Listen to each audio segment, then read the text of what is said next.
ուզում եմ եթերը շարունակել ազգագրագետ Լուսինե Խառատյանի հետ։ Բարև Լուսինե, շնորհակալություն եւ շնորհավոր։ Բարև Արփի, շնորհավոր բոլորիս տոնը։ Լուսինե, ես այսօր ձեր շնորհիվ կարողացա ծանոթանալ 1991 թվականին ձեր հայրիկի Զավեն Խառատյանի հարցազրույցին ՀՄԵԿ-ին տված, որտեղ խոսելով անկախության մասին,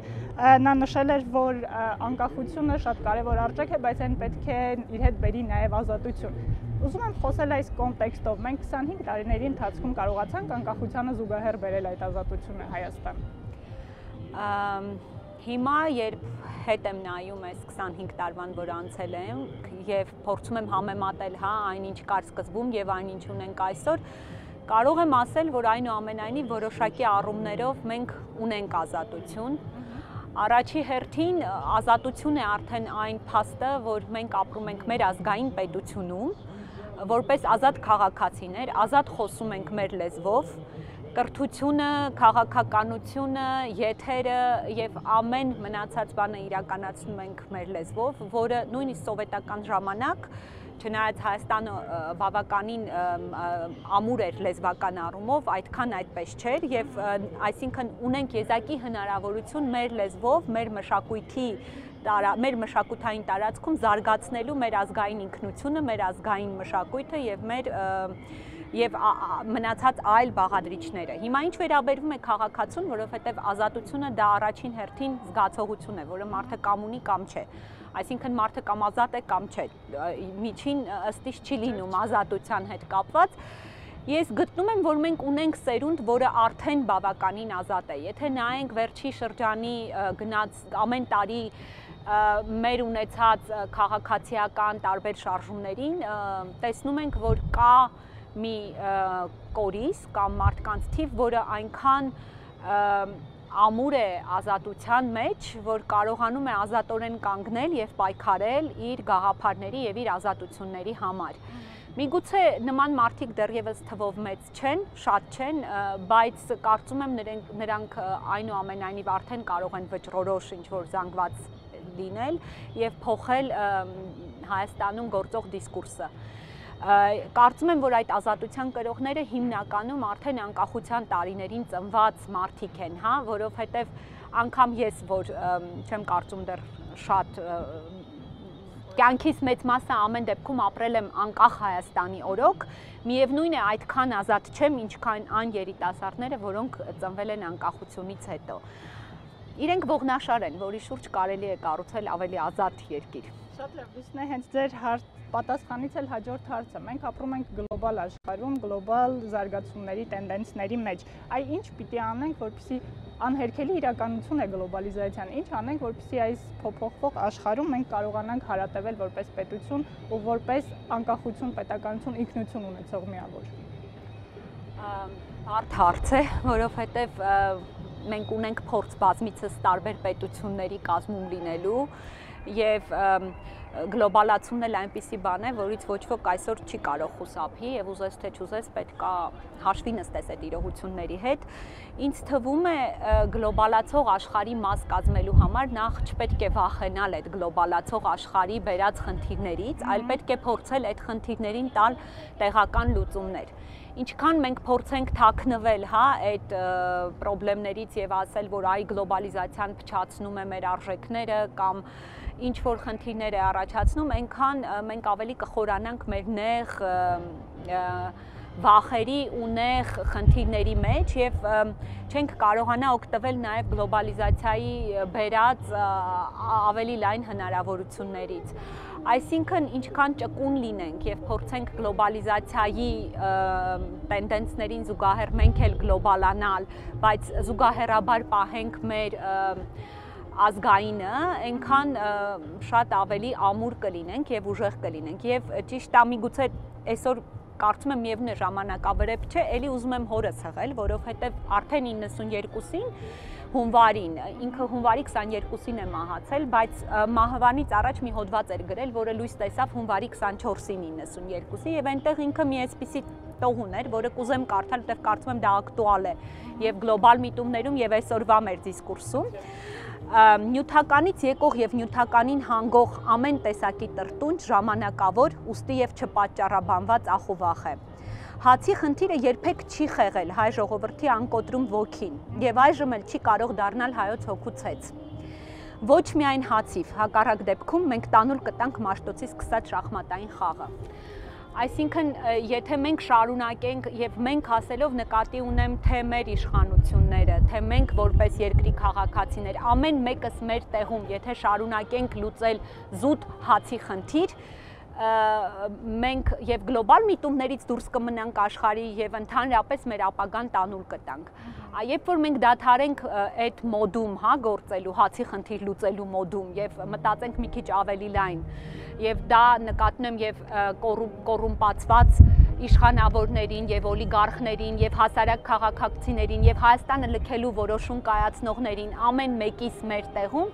այնքան ավելի կլինի հավանականությունը, որ մեր պետականությունը շարունակական բնույթ կունենա։ Լուսնետ, խոսում եք ու ինձ մոտ հարց է առաջ, որպես ազգագրագետի ուզում եմ, որ մարդիկ գնում են բժշկի մոտ, ուզում են միանգամից ախտորոշել իրենց հիվանդությունը, ուզում եմ ես խոսենք մեր հանրությամբ այն հիմնական խնդրի մասին, որը գուցե այս տարիների ընթացքում խանգարել է, որպեսզի մենք կարողանանք արժևորել այն անկախությունը, որ շատ դժվարությամբ ձեռք բերեցինք եւ պետականությունը, որը նույնքան դժվարությամբ շարունակում ենք պահել։ Որ խնդիրն է հանրային, որը գերակա է մեզնից յուրաքանչյուրի մեջ, որը չի թողնում ի վերջո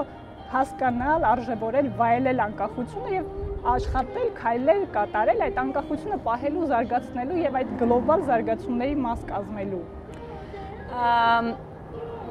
Ուրեմն չեմ կարծում, որ որպես ազգագրագետ որևէ մեկը կարող է դեղամիջոց առաջարկել, որովհետև ժողովուրդը մարդ չի, ինքը շատ տարբեր էլեմենտներից է բաղկացած, բայց մի բան կա, որի մասին երկար մտածել եմ եւ հատկապես Արմեն Օհանյան, երբ Կիկոսի վերադարձը իր գրքում մի այդպիսի տող ունի, որը վերաբերվում է մեր վախերին եւ ինքը Կիկոսի մահը հեքիաթը համեմատում է հայ ժողովրդի վախերի հետ։ Այսա մեր վախերն են էլի գալիս ինտենսիվանում եւ այնտեղ ինքը ասում է, որ Կիկոսի մահը իր համար հայի վախն է ապագայից։ Ու երբ ես փորձում եմ հասկանալ, թե ինչու այնուամենայնիվ մենք անկախությունը այդքան չենք գնահատում, չենք փորձում ավելին անել այն ավելի զարգացնելու, մեր պետականությունը ամրացնելու համար, ես հասկանում եմ, որ մեր պատմական փորձը այնքան երկար եւ այնքան դաժան է, որ մենք շատ վախենում ենք, մենք շարունակաբար վախենում ենք կորցնելուց, մենք այնքան ենք վախենում, որ ամեն օր, ինչպես այ Կիկոսի մահը հեքիաթում հերոսուհին է, չէ, որ ասում է գնացի մարդի ունեցա որդի անունը Կիկոս եւ այլն, բայց այդ որդին չկա, ինքը դա հորինում է եւ ի վերջո դա դառնում է ընտանեկան մեծ ողբերգություն, այնպես էլ մեր ժողովուրդը շարունակաբար վախենում է, որ վաղը մի ավելի վատ բան կլինի։ Ու այդ վախերը չեն թողում, որ մենք իրոք ազատորեն վայելենք այն, ինչ ունենք այսօր եւ այսօր ջանք գործադրենք վաղը ավելի լավն ունենալու համար։ Այդ վախերը խանգարում են մեզ այսօրվա օրով ապրել։ Մենք շարունակաբար պլանավորում ենք, ապահովագրում ենք ինքներս մեզ ինչ-որ հնարավոր վտանգներից, որոնք կամ կան, կամ չկան, կամ մտածածին են, կամ իրոք կան։ Այսինքն մենք այնքան ենք թողում, որ այդ վախերը դառնան մեր տերը, որ չենք կարողանում այսօրվա խնդիրը լուծել իսկապես եւ չենք կարողանում այսօր կերտել ավելի լավ վաղը ու չենք ապրում այսօր իրականում, այլ շարունակաբար փորձում ենք մեր վախերը մի կերպ լուծել։ Ու դա անդրադառնում է թե մեր խմբային որոշումների վրա, թե մեր անհատական ամենօրյա կենցաղային ու ոչ միայն կենցաղային որոշումների ու ապրելակերպի վրա։ Շատ լավ, եւ վերջին հարցը կարճ Լուսնե ջան, նայելով ներքաղաքական, սոցիալական զարգացումներն ու աշխարհաքաղաքական տեղաշարժերը, ինչպիսի ապագա է գծագրվում Հայաստանի համար այսօր։ Կարող ենք կանխատեսել։ Դա շնորհակալ գործ է, բայց փորձենք։ Դե կանխատեսումներին ճիշտն ասած ես երբեք չեմ հավատացել, որովհետև միշտ կա անսպասելի գործոնը, որը շատ ավելի ուժեղ է լինում, քան ցանկացած կանխատեսում, հաճախ է ուժեղ լինում, բայց եղած կոնտեքստում երևի մի քանի հնարավոր սցենար կարելի է տեսնել, սցենար 1, որ Հայաստանը շարունակում է եվրասիական ինտեգրման ճանապարհը եւ այդ ճանապարհով սահուն կերպով միանում է այն միությանը, որը այս պահին տնտեսական է, բայց իր հետ բերում է նաեւ գաղափարական եւ շատ այլ բովանդակություն։ ու այդտեղ ես մի քիչ վախեր ունեմ, որովհետև դեռ մի շաբաթ առաջ այնպես ստացվեց, որ աշխատանքի բերումով Սիբիրում էի եւ հասկացա, որ մենք շատ ազատ երկրում ենք ապրում Սիբիրի, գոնե հիմիկվա Սիբիրի համեմատ եւ չէի ուզի, որ մենք կրկին ընկնեինք ոչ ազատ այդ ճանապարհը։ Դա մի տարբերակ է, որը եւ ազատությունները ինչ որ չափով կսահմանափակի ու կուժեղանան այդ սահմանափակումները, բայց նաև տնտեսական որոշակի տրամաբանությամբ զարգացման կտանի, հա, Հայաստանը։ Մյուս տարբերակը, որ այս ահագնացող կոնֆլիկտներն ու պատերազմները մեր տարածաշրջանում ի վերջո ավելի իրական կդառնան նաև հենց Հայաստանում ու կանդրադառնան Հայաստանի վրա, եւ չպետք է բացառել, որ եթե այսօր օջախները մի քանիսն են հայտնի, դրանք կարող են ընդլայնվել,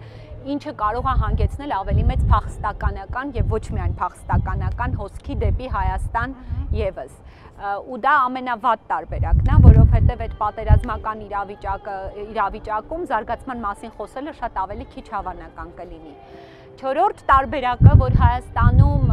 տեղի ունենան ազատ անկախ ընտրություններ եւ մարդիկ նոր ընտրություն կատարեն եւ